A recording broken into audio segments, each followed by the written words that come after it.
Gold trusted gold buyers మీరు తాకట్టు పెట్టిన బంగారాన్ని విడిపించి ఈ రోజు ఉన్న మార్కెట్ ధరకు కొనబడను. రీసెంట్ టైమ్స్ లో యూట్యూబ్ లో రివ్యూస్ అనగానే కానీ లేకపోతే ఏదైనా ఒక ట్రెండింగ్ ఉందంటే మన నాగవంశీ గారు వేసే డైలాగులు, పంచ్ డైలాగులు అండ్ రివ్యూస్ ఇచ్చే సవాళ్ళు, ఆయన పెట్టే ట్వీట్లు. ఏం నువ్వేం చెప్తావు బ్రో దాని గురించి, ఆయన గురించి? అంటే ఆయన ఫ్రస్ట్రేషన్ కూడా కరెక్టే ఒక రకంగా. ఆయన ఏమంటారు, సినిమాల మీద బతుకుతూ సినిమాలను చంపేయాలనుకుంటే ఎలాగా అంటారు. అది 100% వాస్తవం కదా. కాకపోతే ఆయన సైడ్ కూడా కొన్ని మిస్టేక్స్ ఉంటాయి. ఆయన చిన్న చిన్న వాటికి రియాక్ట్ అవుతుంటారు.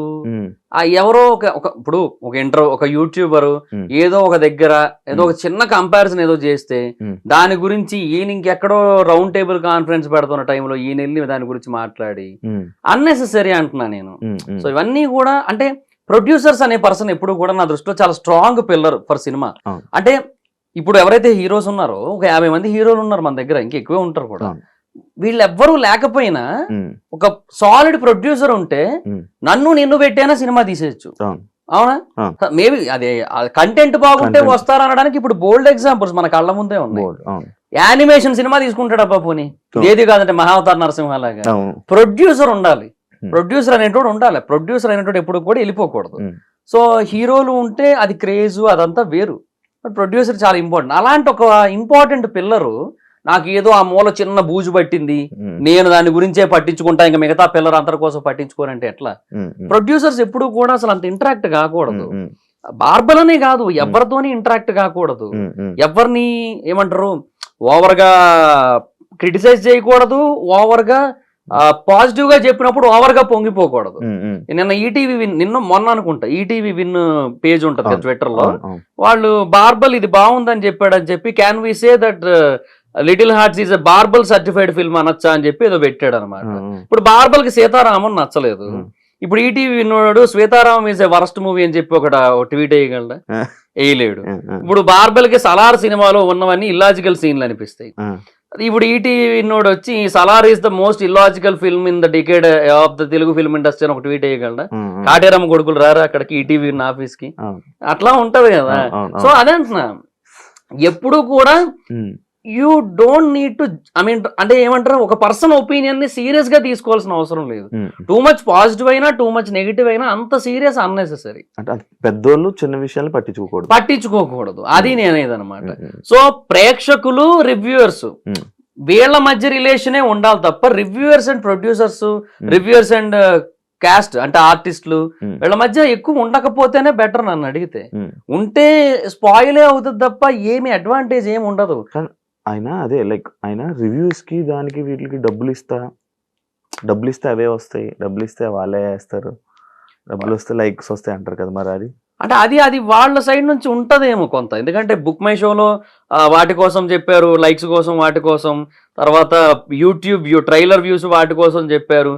అది ఇండస్ట్రీలో ఎలాగో ఉంది, అది ఉండనే ఉంది. అదేంటంటే వాళ్ళు దాన్ని చూపించుకొని మార్కెట్ని కొంచెం పెంచుకోవడానికి ఒక లెక్క. రెండోది దానివల్ల ఇంకొంతమంది కొత్త ఆడియన్స్ కి ఏమైనా వెళ్తాదేమో అని ఇంకొక ఆశ. ఇట్లా 2-3 ఆస్పెక్ట్స్ ఉంటాయి, వాళ్ళు చేస్తారు. అది వాళ్ళ తప్పేమీ లేదు అందులో. సినిమా అనేది ఎంతవరకు వీలైతే అంతవరకు పీపుల్లోకి వెళ్ళి జనాలు థియేటర్లకు రావాలని వాళ్ళు కోరుకుంటారు. సో అందులో నేను తప్పేమీ లేదంటాను. ఏమంటే సినిమాని సినిమాలా చూస్తే బెటర్, ఓవర్ లాజిక్లు ఎతకద్దు. ఇప్పుడు వీళ్ళిద్దరూ ఒకసారి ఒక ఇంటర్వ్యూ చేశారు, బార్బలును నాగవంశీ, ఒక వీడియో కాల్ ఇంటర్వ్యూ. దాంట్లో ఈయన సలార్లో కూడా లాజిక్ ఎదుగుతాడు కాబట్టి బార్బర్ ఆ లాజిక్ అడిగాడు ఆయన్ని. ఏమని, సలార్లో గన్ను గాల్లోకి పెట్టిన తర్వాత ఇంటర్వెల్ సీన్కి ముందు ఆ టాటూ చూస్తాడు, చూడగానే కిందకు పడేయడం ఎందుకు, కాల్ చేస్తే అయిపోద్ది కదా, అది నా లాజిక్ అని చెప్పి అట్లా తను అది ఇల్లాజికల్ అనిపిస్తుంది అట్లా అని. ఈయన ఏమన్నారు దానికి ఆన్సరు, కమర్షియల్ సినిమాల్లోని పెద్ద హీరోల సినిమాల్లో ఇంతే ఉంటదని చెప్పారు ఆయన. అట్లా కాదు ఆయన చెప్పాల్సిన ఆన్సర్. దానికి ఒక రియల్ సినిమా ఆడియన్ అయితే ఇచ్చే ఎక్స్ప్లెనేషన్ వేరే ఉంటది.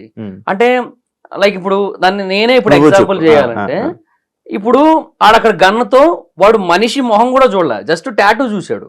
టాటూ చూడగానే ఆ టాటూ ఎవరి చేతి మీద ఉందో అర్థం చేసుకొని ఆ పర్సన్ ఆ చెయ్యి అంతకు ముందు సృష్టించిన విధ్వంసం ఏంటో గుర్తు తెచ్చుకున్నాడు. ఇది ఫ్లాష్ బ్యాక్ సీన్ తర్వాత జరిగింది కదా. సో అప్పట్లో ఆడు ఏం చేశాడో వీడికి తెలుసు, ఆ దేవా అనే పర్సన్ ఏం చేశాడో వీడికి ఐడియా ఉంది మొత్తం. అందుకే చూడగానే వణికాడు ఒకటి. రెండోది కొంచెం ఏదైనా ప్రాక్టికల్ గా మాట్లాడుకుంటే అంటే సినిమాటిక్ ప్రాక్టికాలిటీ. సో స్నైపర్స్ అనేవి చాలా బరువు ఉంటాయి. అందుకే ఏ సినిమాలో అయినా చూడు స్నైపర్స్ కింద చిన్న ట్రైపాడ్ ఉంటుంది, దాన్ని అట్లా హోల్డ్ చేసి పెడతారు షూటింగ్ చేయడానికి, చాలా వెయిట్ ఉంటుంది. సో వాడు ఫైర్ చేశాడే అనుకుందాం, ఒక బుల్లెట్ ఫైర్ చేశాడు, అది ఐదర్ మిస్ అయినా అయిపోవచ్చు అటు ఇటు కదిలి, లేదంటే ఆడు గుండెల్లో దింపుదాం అనుకుంటే అది పొరపాటు నీ షోల్డర్ దగ్గర ఎక్కడో తగిలేసింది అనుకుందాం. ఆ బుల్లెట్ దేవాని ఏం చేయలేదు. ఒక డైరెక్ట్ గా వాడు అనుకున్న చోట దింపినా సరే బుల్లెట్ దేవాని ఏం చేయలేదు. ఒక బుల్లెట్, రెండో బుల్లెట్ స్నైపర్ రీలోడ్ చేయాలి. స్నైపర్స్ ఇట్లా రీలోడ్ చేస్తారు, అది రీలోడ్ చేసే గ్యాప్ లో వీడి మెడ మీద తల ఉండదని వీడికి తెలుసు, అందుకు పడేసి వెళ్ళిపోయాడు. అలా చెప్పాలి. అంటే దిస్ ఈస్ కమర్షియల్ ప్యాటర్న్ అంటున్నా, this is the concept of elevations. ఒకటి కత్తిని చూడగానే మొత్తం అందరూ భయపడతారు, కత్తి ఎవడు పట్టుకోలేదే, కత్తిని చూడగానే భయపడతారు, ఎందుకు అధీరుని కత్తి అంటారు. సో అదే ఎలివేషన్ అక్కడ. ఆ కాన్సెప్ట్ మీద సినిమా ఒకటి క్లిక్ అయ్యి 1250 కోట్లు కొట్టి ఇండియాలో ఉన్న అందరికీ కూడా బాగా నచ్చి ఫేవరెట్ సినిమా అయినప్పుడు ఎలివేషన్స్ అనే వాటిని ఇల్లాజికల్ అని చెప్తే ఇంకా ఏ రకంగా సినిమా చూడాలి? ఇంకా నాగవంశీ గారికి సినిమా నాలెడ్జ్ లేదంట, డబ్బు ఉంది కానీ సినిమా నాలెడ్జ్ లేదంట. సినిమా నాలెడ్జ్ లేదని కూడా కాదు, ఆయన ఒక చిన్న పిల్లాడి మనస్తత్వం అంతే. ఆయన ఏంటంటే నేను ఇట్లా చెప్పేస్తాను అంతేలే, ఏముందిలే ఇట్లా చెప్పేస్తే చాలు కదా అనుకుంటాడు ఆయన. But right way of explanation ఇవ్వాలంటే ఇంత ఇవ్వాలి, ఇంత ఇస్తే అవతలోళ్ళు సైలెంట్ అవుతారు కదా, అవతలోళ్ళకి ఒకటి అర్థం అవుతుంది కదా. అదే అంటున్నా నేను, డబ్బులు ఉన్నాయి కదా సో ఆటోమేటిక్ సైలెంట్ అవుతారంటే అవ్వదు, ఇట్లా చెప్పాలి కొన్నిసార్లు. కాదు, రివ్యూకి డబ్బులు ఇచ్చి రివ్యూలు చెప్పించుకునే ఉన్నారా ప్రొడ్యూసర్స్ టీమ్?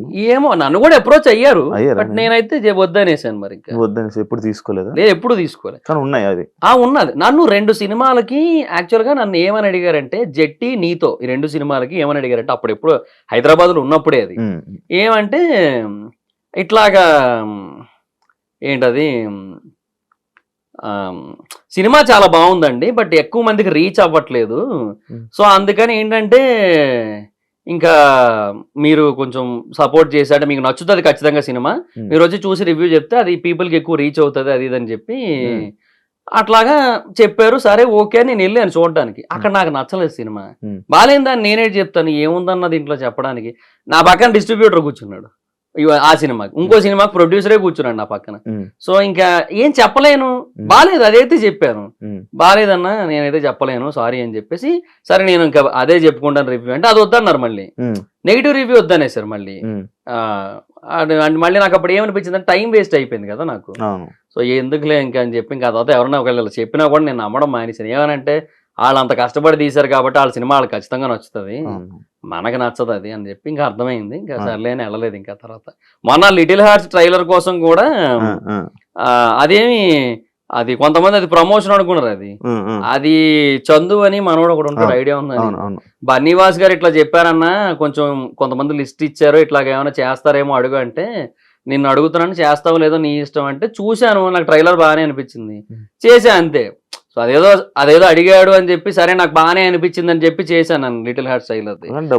డబ్బులు ఏం కాదు, అది కూడా అట్లా అనుకుంటారు ప్రమోషన్ అని చెప్పి, కానీ ఏం కాదు అంతే. అది ఇలా రివ్యూస్ ఇస్తావు లేకపోతే కొన్ని ఇష్యూస్ మీద మాట్లాడతావు, చాలా ఇష్యూస్ మీద అంటే ట్రెండింగ్ టాపిక్స్ మీద. అవునవును, తిట్లు పడ్డాయి ఎప్పుడైనా? నాకే నార్మల్గా ఇంటర్వ్యూ చేస్తేనే తిట్లు పడతాయి. నాకు పడుతుంటాయి, కొన్ని సినిమాలకు పడ్డాయి, కొన్ని జనరల్ టాపిక్స్ కి పడ్డాయి, పడతా ఉంటాయి, అది కామన్. అది ఆపు అంటే అది మన పని మనం చేసుకుంటూ వెళ్ళిపోతాం, ఇంకా వీలైతే ఏమైనా నేర్చుకుంటాం దాని నుంచి అంతే. బట్ ఆపడం అనేది కరెక్ట్ కాదు. ఆపేస్తే మనం ఇప్పుడు అందరూ అంటున్న మాటలకు ఆపేయాలంటే మనం ఫస్ట్ ఆపేయాల్సింది మన ఊపిరి, అదే ఆపేయాలి ఫస్ట్. ఇక్కడ ఉండి బతి వేస్ట్. ఇంకా అందరూ చెప్పే మాటలు మైండ్ లోకి ఎక్కించుకొని సీరియస్ గా తీసుకుంటూ కూర్చుంటే లేదు, మన పని మనం చేసుకుంటూ వెళ్ళిపోవడమే. నేను మా నాన్నగారు చనిపోయిన తర్వాత నేను తిండికి ఇబ్బంది లేకుండా అంటే ఇబ్బంది పడుతూ అంటే తినాలనుకున్నవి తినలేకుండా ఉంటూ హైదరాబాద్ వచ్చిన కొత్తల్లో పొద్దున్న తిండే మళ్ళీ రాత్రి తినేవాడిని. సో అలాంటి ఒక సిచ్యువేషన్ లో ఉన్నప్పుడు